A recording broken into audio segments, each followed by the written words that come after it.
संत सोपान काकांच्या पालखी प्रस्थान सोहळ्यानिमित्त खासदार सुप्रिया सुळे यांनीही हजेरी लावली। टाळ वाजवत कीर्तन ऐकत त्याही भजनात दंग झाल्या। डोईवर तुळशी वृंदावन घेत सुप्रिया सुळे यांनी वारकऱ्यांसह भजनाचा आनंद घेतला। यंदा पाऊस पडावा अशी पांडुरंगाकडे त्यांनी मागणी केली आहे। सोपान काकांच्या पालखीचं आज प्रस्थान झाले। या पालखी सोहळ्यामध्ये खासदार सुप्रिया सुळे सुद्धा सहभागी झाल्या। टाळ वाजवत कीर्तन ऐकत त्या भजनामध्ये दंग झाल्या।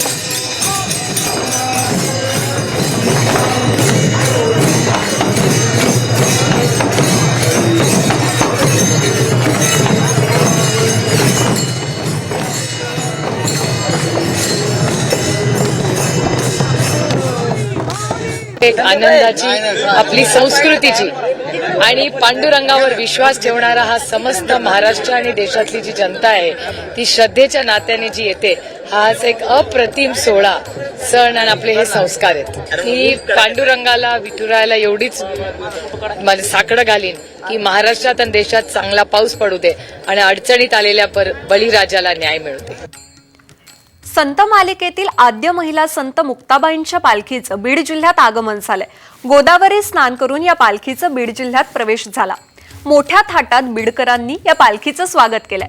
पुढील 5 दिवस पालखी बीड जिल्ह्यात प्रवास करणार आहे। वारकरी संप्रदायात स्त्री संतांच्या नेतृत्वाचं दर्शन घडवणाऱ्या या पालखी सोहळ्यात हजारो महिला भाविक सहभागी झाल्या आहेत।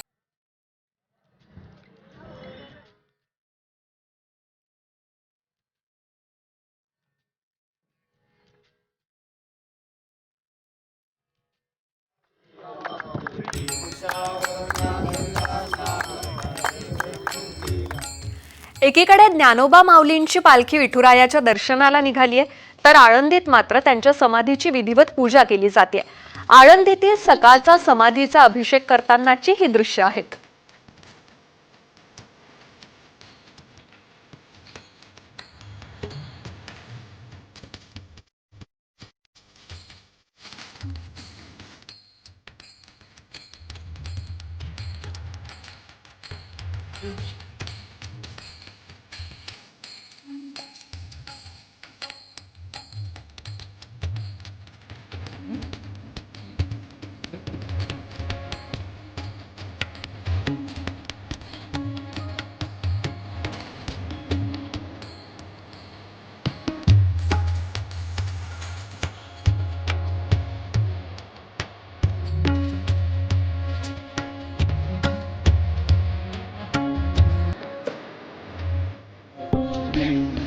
अबालवृद्ध भजनात दंग होऊन पंढरीकडे निघाले। दिंड्या पताक्यांसह वारकरी पुढे सरकतायत। विठ्ठलाच्या जयघोषानं वारी दुमदुमतीये। टाळ मृदुंगाच्या तालावर भक्तांची पावलं थिरकतायत। याचंच वर्णन करतायत आमचे प्रतिनिधी ज्ञानेश्वर चौतमल।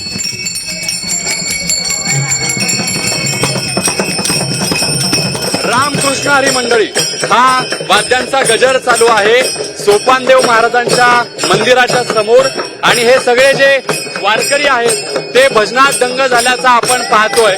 अगदी टाळ मृदुंगाच्या तालावर फुगड्यांचा या ठिकाणी हा वारीच्या वाटेवरचा खेळ आपण पाहतो।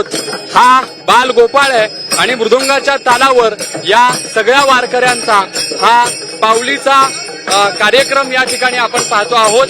अगदी हे लहान लहान चिमुरडे आपल्या वारीच्या वाटेने झेंडे फडकवत जसा आनंद घेता येईल तशा पद्धतीचा आनंद आपल्याला हे सगळे वारकरी घेताना पाहायला मिळतात आणि अगदी भजनात तल्लीन होऊन फुगडी या वारकऱ्यांची चालू आहे आणि हाच वारीच्या वाटेवरचा खरं म्हणजे आनंद या ठिकाणी आपण सगळेजण घेत असतो। आणि आता सोपानदेव मंदिराच्या समोर हा सगळा वारकऱ्यांचा मेळा या ठिकाणी आपण भरल्याचं पाहतोय।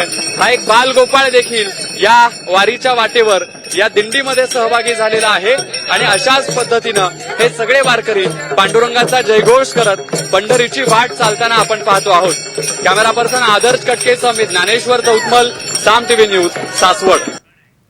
वारीमध्ये सानथोर सर्व एकच असतात। कोणताही भेदभाव नसतो, ना वयाचा ना अन्य कशाचा। अशा या वारकऱ्यांची सेवा करणं देखील विठ्ठलाचीच भक्ती मानली जाते। वारकऱ्यांच्या आरोग्य सेवेसाठी जिल्हा परिषदेकडूनही आरोग्य सेवा दिली जाते। चालत असताना माऊलींच्या वैभवशाली सोहळ्याला निघालेल्या वारकऱ्यांना काही प्रमाणात किरकोळ आजारांचा सामना करावा लागतो। याची माहिती देतात आमचे प्रतिनिधी रोहिदास घाडगे। संत श्रेष्ठ ज्ञानेश्वर माऊलींचा वैभवशाली सोहळा हा दिवे घाटातून पंढरीच्या दिशेने निघाला आहे। सोपान काकांच्या सासवडमध्ये हा मुक्काम राहणार आहे। दिवे घाटाची ही मोठी चढाईची कसरत वारकऱ्यांना करावी लागते। नागमोडी वळणाचा हा प्रवास करत वारकरी आता पंढरीच्या दिशेने निघाला आहे। मात्र ही वारी करत असताना दिवे घाटातून प्रवास करताना आरोग्याची सुविधा ही जिल्हा परिषदच्या माध्यमातून घेतली जाते। येणाऱ्या भाविकांसाठी वारकऱ्यांसाठी इथं वैद्यकीय सेवा दिली जाते। आपल्यासोबत काही वारकरी आहेत। काय त्रास होतो साधारण वारीमध्ये? जरा गुडघेदुखीचा त्रास होतो, थकवा जरा उन्हामुळे जाणवतो, पण जिल्हा परिषद चांगली सोय आहे ही। उन्हाळ्यामुळे डोळ्याचा त्रास अद्भुत भावतोय, बाकी काय ना थोडंसं कसं हात पाय वगैरे दुखणं करणं आणि पावसाचा तसा त्रास होतच नाही।